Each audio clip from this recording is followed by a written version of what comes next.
ये नहीं पता था कि जिनको मैं अपना पेरेंट बोलती हूँ वो मेरे रियल पेरेंट नहीं है, और जिनको मैं सोचती हूँ मेरा रिलेटिव है वो एक्चुअली मेरा बायोलॉजिकल पेरेंट है। मेरे पास एक प्रॉपर विजन नहीं है और मेरे पास वॉकिंग का सपोर्ट चाहिए होता है।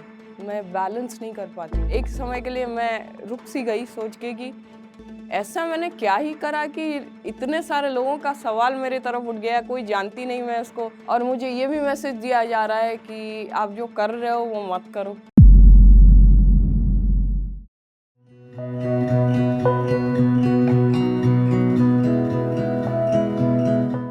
हाय, I am Snigdha Mohanty and I am a banker by profession. मैं आप लोग को अपना पर्सनल जर्नी बताना चाहती हूँ कि मेरे घर में मैं थर्ड गर्ल चाइल्ड थी, जो कि एक्सेप्टेड और वेलकम नहीं हुआ था मेरे पेरेंट्स के द्वारा। सो ऐसा हुआ कि सिंस मुझे एक्सेप्ट नहीं कर पाए मेरे फादर, तो मुझे छोड़ा गया। आई मीन मुझे एक्सेप्ट ही करके घर नहीं ला सके वो, तो इसकी वजह से मुझे किसी और ने कोई बहुत ही क्लोज रिलेटिव जिन्होंने मुझे अपना पहचान दिया, तो उनको मैं अपना माँ पापा करके जानती थी हमेशा से। कुछ दिन बाद समाज बोलने लगा, जब मैं थोड़ा बड़ी हो गई, कि ये तुम्हारे रियल पेरेंट्स नहीं है, तब मैं सवाल लेके घर जाती थी कि एक्चुअली आप लोग मेरे रियल पेरेंट्स नहीं हो क्या। और ये सवाल बहुत ही हैंडल करने में मुश्किल था मेरे माँ बाप के लिए, जिन्होंने मुझे अपना नाम दिया था। क्योंकि आपका 12 साल का बच्चा जब घर आके आपको पूछे, जिसके लिए आपने सब कुछ दिया है, वो आके पूछे क्या आप मेरे को रियली में आप ही मुझे पैदा किया, मैं आपका बच्चा हूँ। 12 साल तक मुझे ये नहीं पता था कि जिनको मैं अपना पेरेंट बोलती हूँ वो मेरे रियल पेरेंट नहीं है, मतलब बायोलॉजिकल पेरेंट नहीं है, और जिनको मैं सोचती हूँ मेरा रिलेटिव है वो एक्चुअली मेरा बायोलॉजिकल पेरेंट है। ऐसा तो ऑलमोस्ट 22-25 साल तक मन में बहुत शिकायत रही कि मेरे मॉम ने मुझे क्यों नहीं एक्सेप्ट किया, जबकि वो तो एजुकेटेड थी, वो तो इंडिपेंडेंट थी। पर हम एक ऐसे सोसाइटी में रहते हैं इंडिया में, जहाँ पे हमारे लिए अपना मैरिज को इंटैक्ट करके रखना बड़ा चीज़ है।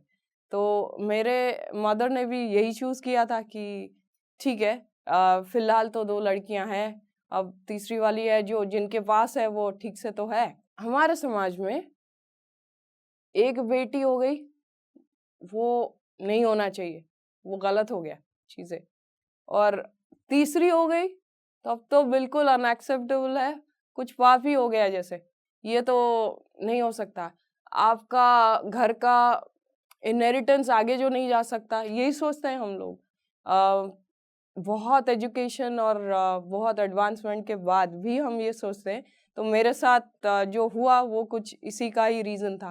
पिछले 12 साल पहले एज़ इन 2012 में मुझे बहुत सारे टेस्ट, आई मीन 2012 तक 2-3 साल मुझे बहुत सारे टेस्ट मेडिकली कराने पड़े, बहुत सारे स्क्रूटिनी कराने पड़े, जिसके बाद मुझे 2013 जनवरी में पता चला कि मुझे एक कंडीशन है, एक ऑटो इम्यून कंडीशन है, जिसको बोला जाता है मल्टीपल स्क्लेरोसिस, जिसमें मेरे शरीर के जो इम्यून सिस्टम है वो मेरे स्वस्थ कोशिकाएं जो है उसको तोड़ती है।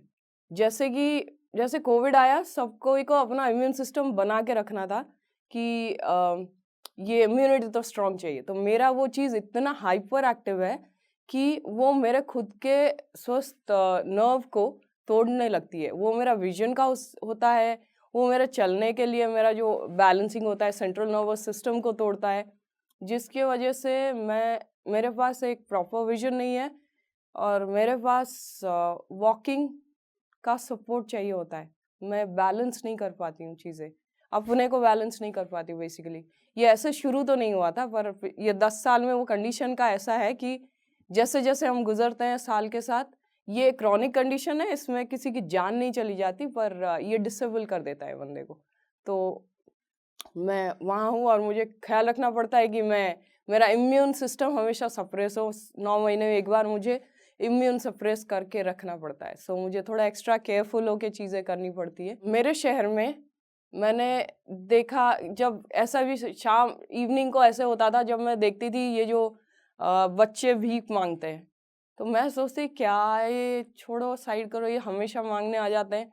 No, they are not beggars. ये तो जनरेशन से फंस गए हैं ह्यूमन ट्रैफिकिंग में।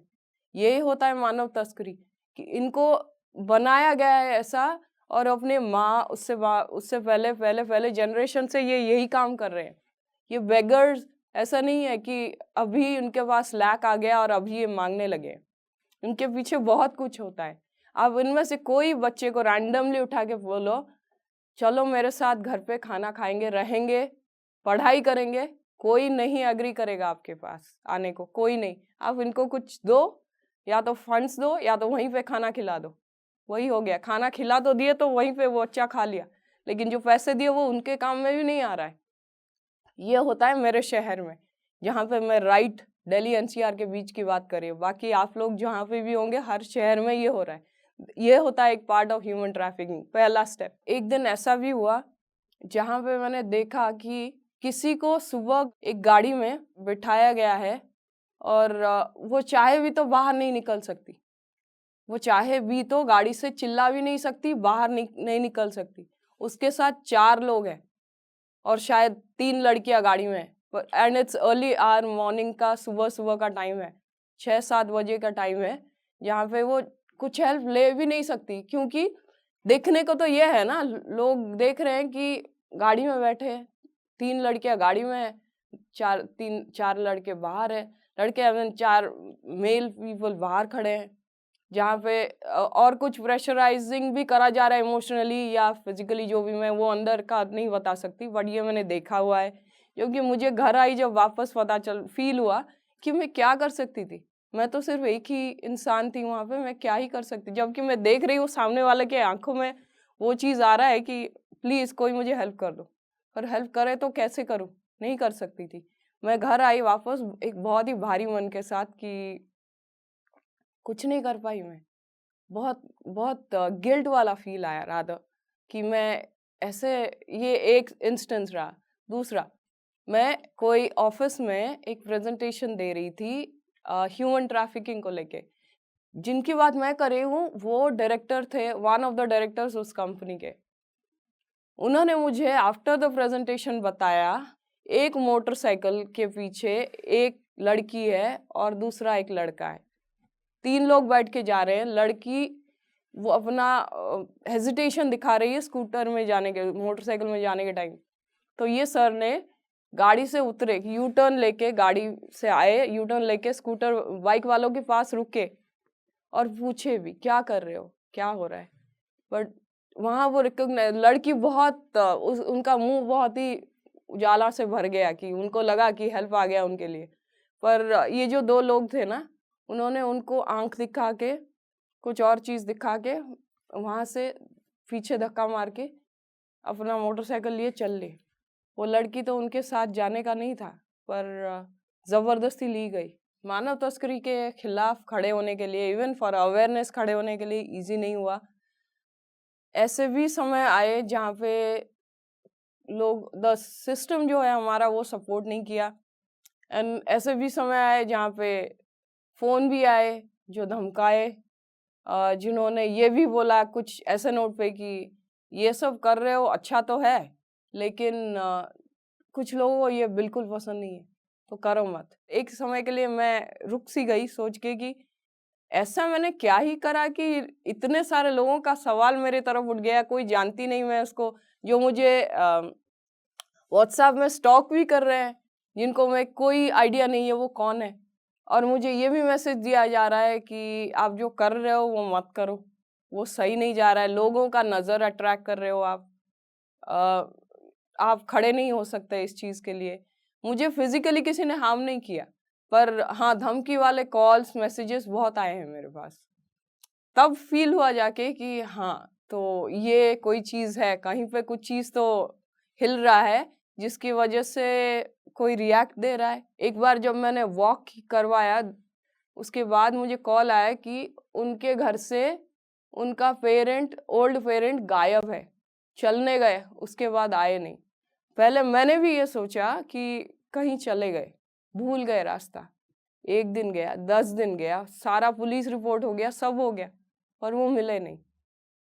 तो इससे वो जो लोग थे ना, वो वो कोई भी यूज हो सकता है। इतने बड़े शहर में मेरे जैसा इंसान पढ़ा लिखा हो के भी ह्यूमन ट्रैफिकिंग के लिए फंस सकता है।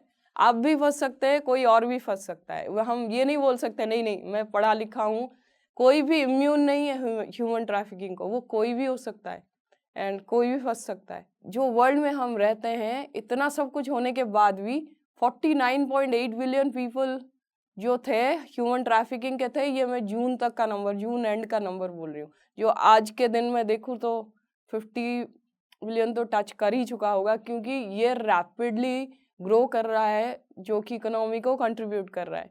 हम सोच रहे हैं हम बहुत ही अच्छे इकोनॉमी में है तो ज़रूर, पर इस इकोनॉमी को संवारने के लिए प्राइस कौन पे कर रहा है?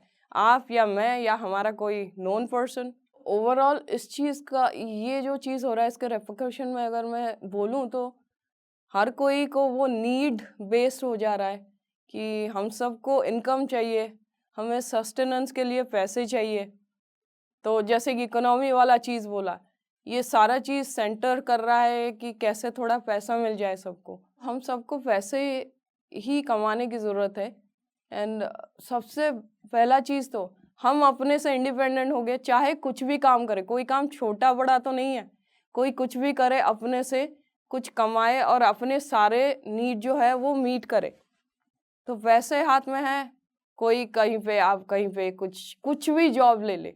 सो अपने से इंडिपेंडेंट होके अपना डेली जो नीड है वो पूरा करके, अपने फैमिली का या अपना नेक्स्ट अवेलेबल जो भी डिपेंडेंट है उनका नीड मीट करके हम आगे जा सकते हैं इस चीज़ में कि हम उतना मजबूर नहीं हो जाए कि हमें कोई यूज़ करे अपने बेनिफिट के लिए, अपने इकोनॉमिकल बेनिफिट के लिए। ये बहुत बड़ा आपको लगे नहीं कि हाँ मैं इंडिपेंडेंट होके क्या ही कर लूँगी। नहीं, मैं इंडिपेंडेंट होके बहुत कुछ कर लूँगी। मैं बहुत ही हाफ कंडीशन में हूँ, फिर भी मैं कोशिश तो कर रही हूँ कुछ कमा के कुछ करने को। अभी भी नौकरी करती हूँ, जितना कर सकती हूँ कर तो रही हूँ। तो मैं नहीं कर पाऊंगी करके ना सोच के मैं कर सकती हूँ या हम कर सकते हैं, वो पॉइंट रखना है अपने मन में। जोश टॉक्स आशा में हमें विश्वास है कि हम सब साथ सीखकर आगे बढ़कर अपनी काबिलियत को और निखार सकते हैं। घर बैठे आमदनी और एक्सपीरियंस कमाने के लिए जुड़ते हैं जोश टॉक्स जॉब फॉर विमेन के साथ। जॉब करने के लिए जरूरी स्किल्स सीखने के साथ साथ अब नौकरी करके आज ही करें फाइनेंशियली इंडिपेंडेंट बनने की शुरुआत। चलिए जुड़ते हैं 100% जॉब गारंटी देने वाले जोश टॉक्स के इस ट्रेनिंग एंड प्लेसमेंट प्रोग्राम के साथ और आज ही करें अपने करियर की नई शुरुआत।